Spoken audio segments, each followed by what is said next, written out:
Welcome to our episode called The Social Media Marvels. Welcome to our podcast. Could you tell our viewers a little bit about yourself? What do you do with social media and what do you do with online marketing? Yes. I've been doing social media since about 2008, 2009 area. I got into it from having my own business, and I was always involved in technology. So it was one of these things where I'm always looking ahead in the future, where things are going, where they're going. And I saw an opportunity in the digital age with the smartphones coming in, with websites being mobile, people using their smartphones and social media, the opportunity to take advantage of this and turn it into a business. My goal was to do it for myself, for my own business I was setting up in a different area, technology. But as I started, getting deeper into it and taking on clients locally, we discovered the power of social media and what it can do for a business, such as restaurants, a campground. We do. It's just a powerful method that's going to, that I can see what's going to overtake newspaper, TV, radio at less cost and better reach. That's very nice to know. So you said you also you look at clients or manage clients or within the restaurant business. So are those restaurants that are local, situated locally and have only one joint, or do you also manage bigger chains? It's like like a Wendy's or something? Yes, we don't do any larger chains in restaurants. I've been somewhat avoiding managing too much. We've been doing managing for about 8, 9 years, 10 years almost now, and most of the clients we have we've had for that long. What I've discovered is that managing is a lot of work to do it properly, and it's hard to get the return on your based on your time you put into it on the restaurant industry. I've discovered that the real place to go with this is in training. You can reach a lot more people and show people how to do this, because like I said, the managing, to do restaurants, you really have to be there more often, take pictures, do videos, and in the restaurants have it's a tough industry. It's hard for them to justify paying that kind of money for social media. That's why I'm starting to focus more toward the training, show them how to do it themselves. Oh, that's nice. Maybe we won't have a lot of jobs in the future if you. Well, the way I look at it is we can only handle so much doing the management for them.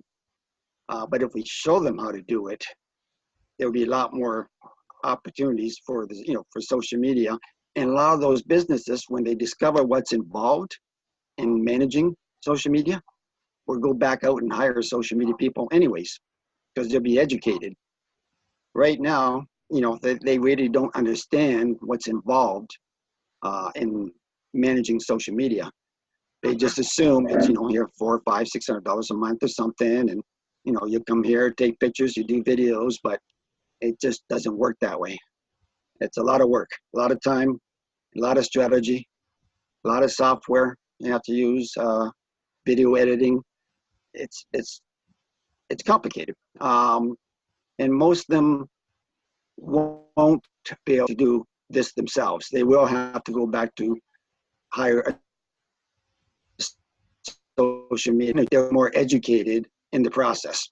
They understand more what's involved, because there's a lot of people out there saying, yeah, I'll do your Twitter, or I'll do your Instagram, and they charge barely any fees at all, but they're just posting. They're not building relationships, they're not networking, they're not driving traffic to the website, they're not looking at the bigger picture, which is what we do.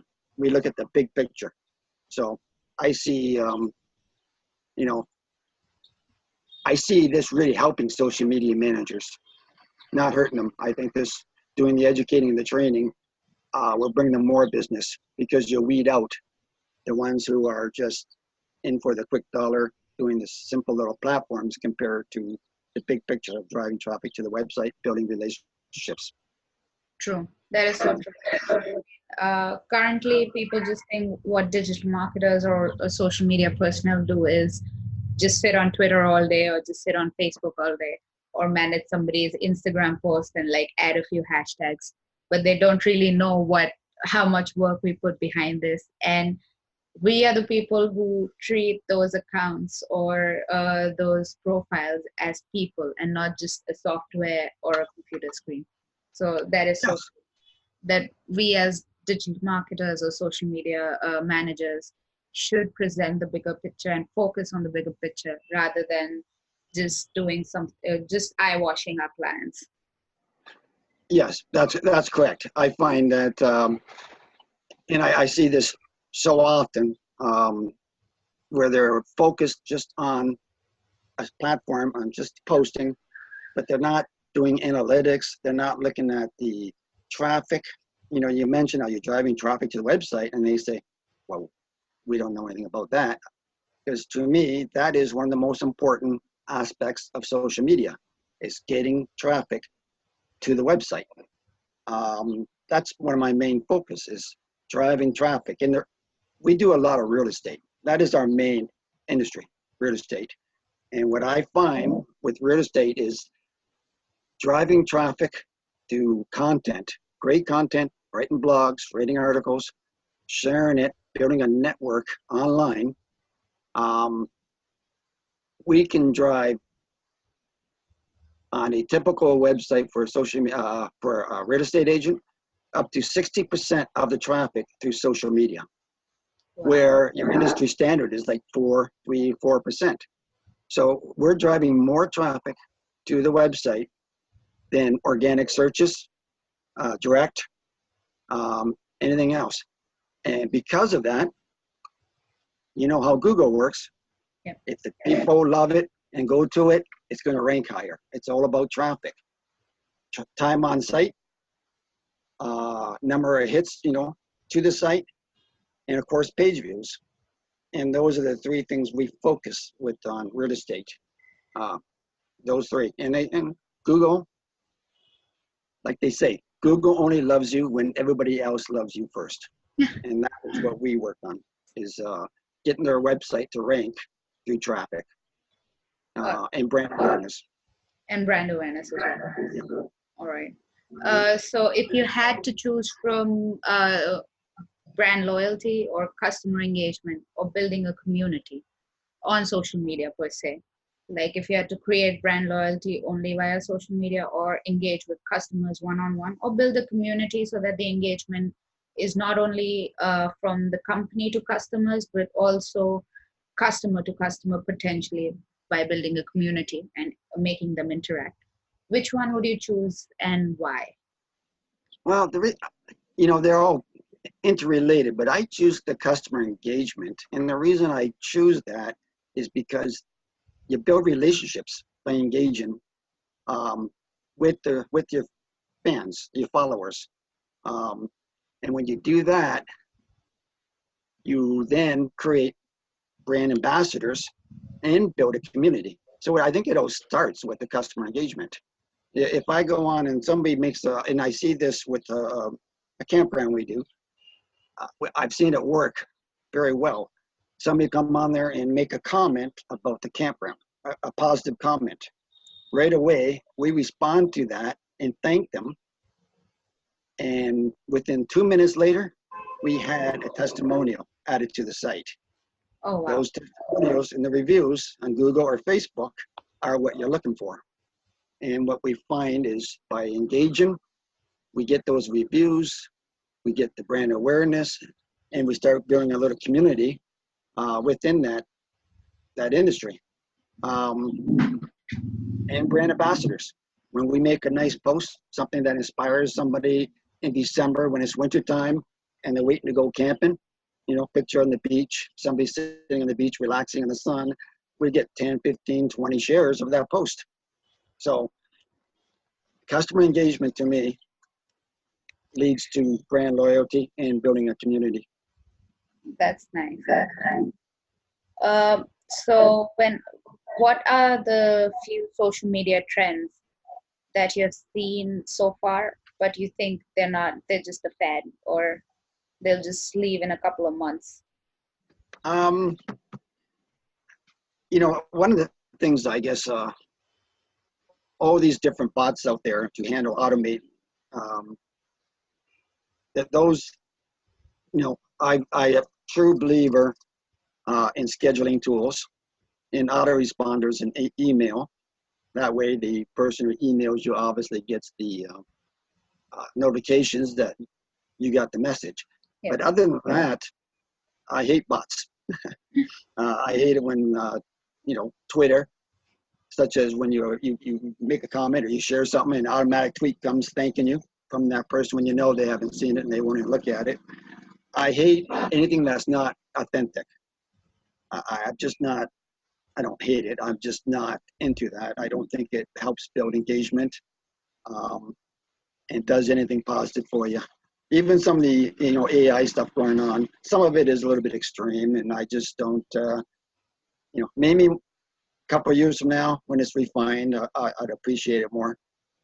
But it's really the bots, automatic follows, automatic unfollowers, responders. Those are the things I see. I see video obviously is doing very well and is continued to do very well. So storytelling, I think, is where it's going to be. Authentic stories, but the automated tools are what I think are going to be dropping off.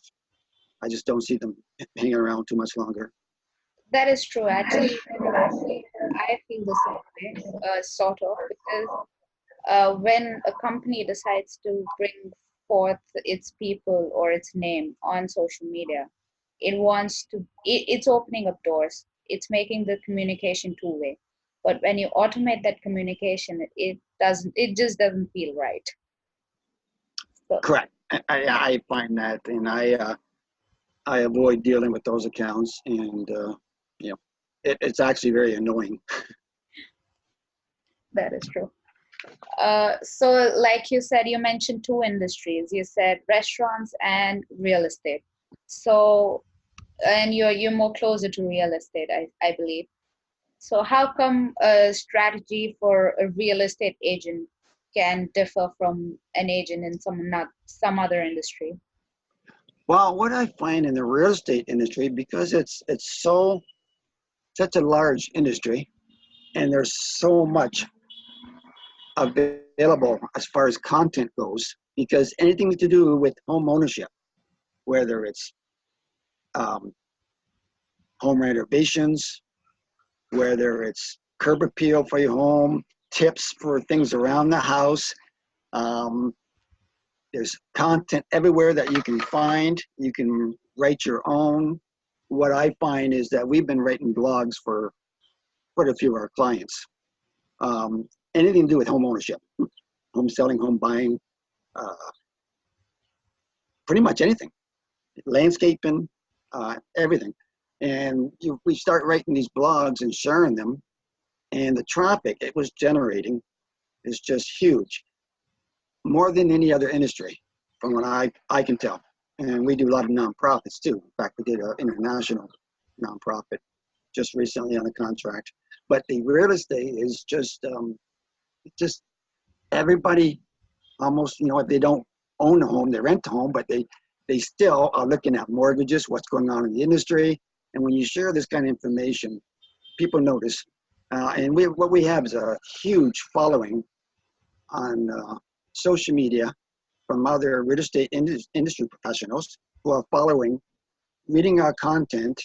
And then what we're receiving now is a lot of other people in associated industries, home renovations, and that, who are sending us requests to do guest blogs on our clients' accounts.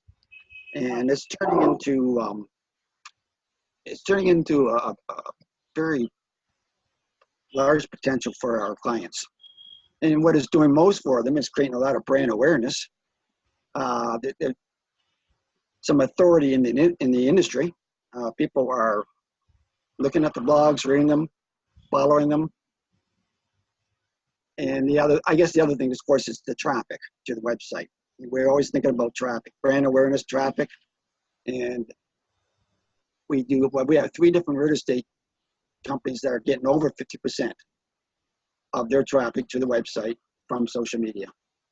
So those are huge numbers. Yeah. It's just got a lot of potential because it's such a big industry. And most people are not taking advantage. Most real estate agents aren't taking full advantage of the potential of social media. Yeah, because I mean, home selling or real estate is such a personal need. It's not a niche, but it's a personal need, and that's why you can connect with people emotionally and psychologically a little easier than other industries. And so social media could be your easiest medium to reach people, reach new people, and also, like you said, reach people from ancillary or tertiary industries, which can help each other and create a symbiotic environment for homeowners as well as brokers, as well as buyers or people who are a part of the chain. Yes, exactly. It's a lot of potential, and it's a big investment. So people like to do a lot of research because we give a lot of tips on home inspections, what to look for, those kind of articles. And that really draws a lot of people to come to the blog, share it. It's not unusual to get 30, 40, 50 retweets sometimes on some of the articles we share. And that just creates more brand awareness. Actually, we had for one of our, on Twitter, we had 3 accounts on the top 200 Twitter accounts involved in the real estate industry, which is, that's a lot. And there's a lot of people who are doing this, and to reach those numbers is pretty amazing. And it's all the same strategy: content, blogs, sharing this information, and we're always trying to drive traffic. So. That's nice. So the key takeaways that I can get are focus on your content. If you share the right thing and share the right information, you'll always have brand awareness. And also focus on gaining traffic to your website. Yeah, and the one missing part there, of course, is building an online network. As these people become your brand ambassadors because they love your product, they start sharing more of your stuff, and the more they share it, the more new followers you get, which creates more traffic. So it's a never-ending story. It just keeps on coming. And we do the reverse. Not only do they share us, we engage with them and share their content too. And that builds that bond. And that's one thing a lot of people miss. And a lot of people like to post, get their stuff out there and hope it gets shared, but they don't reciprocate. And that is a huge part of building an online network. Yeah. It's always a two-way street or a give and take relationship all the time.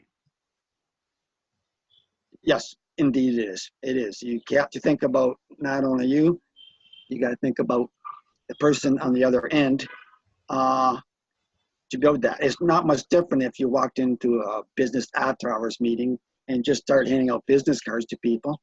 You're not going to really build relationships. True. But if you actually go in there and engage with people and show interest in what they're talking about and what they're sharing, you can build those relationships. Yeah. So do you also believe in building networks via paid promotions or paid ambassadors or sponsored content? Or do you do all this organically? Okay, I'm sorry, I didn't catch that question. Yeah, so do you only believe in sharing everything organically, or also do you believe in sponsored content or paid promotions like influencers right now are doing? Yeah, actually, we do very little paid promotional content, Facebook ads, Google ads, or paying for anything. Everything we do is 99% organic. We, it's not that I have anything against paid ads and paying. It's that I don't find we need to use it. And that's the easy way out, I guess. A lot of people go for paid ads, and that's strictly the route they go. But and it's good. It works, but it doesn't build relationships. That's what I'm about, building relationships online. Yeah, so it's more about creating that bond rather than just a one-time sell. Exactly. And our client base is, like I say, restaurants, leisure activities like camping, but in the real estate. It's important because, like a real estate, not many people on there looking at real estate looking to buy a house at that moment, but they are looking to find or research realtors for the future, for their kids, for the parents, for friends. And if you build that relationship with them, when the time comes for them to buy a house, they're going to call you. So it's building relationships. Nice. Okay. So thank you so much for all the information that you've given us. It was very, very informative. And would you like to say something to our viewers? Where can they find you? What are the events that you'll be attending?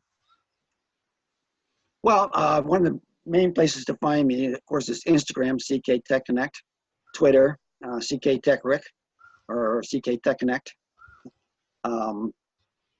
Those are the main platforms that we focus on. I'm not attending any events of it right now. We're just a little bit busy. We're working on a big training program up here in Canada for a nonprofit industry, and we're just trying to put that to bed right now. That's, like I said, that's our focus, because that's really where you can only spread yourself so thin, and educating and training is where I like to focus in the future. True. And it helps also, to be honest. Educating and training it's like passing on a piece of valuable information to the generations next. It's like a DNA. Information is DNA, yeah. Exactly. It's to me, that's really what it's all about, is training and educating, so they make wise choices. Because if you don't, people can have a lot of bad taste in the mouth with social media managers if they don't find they're getting good ROI on the investment.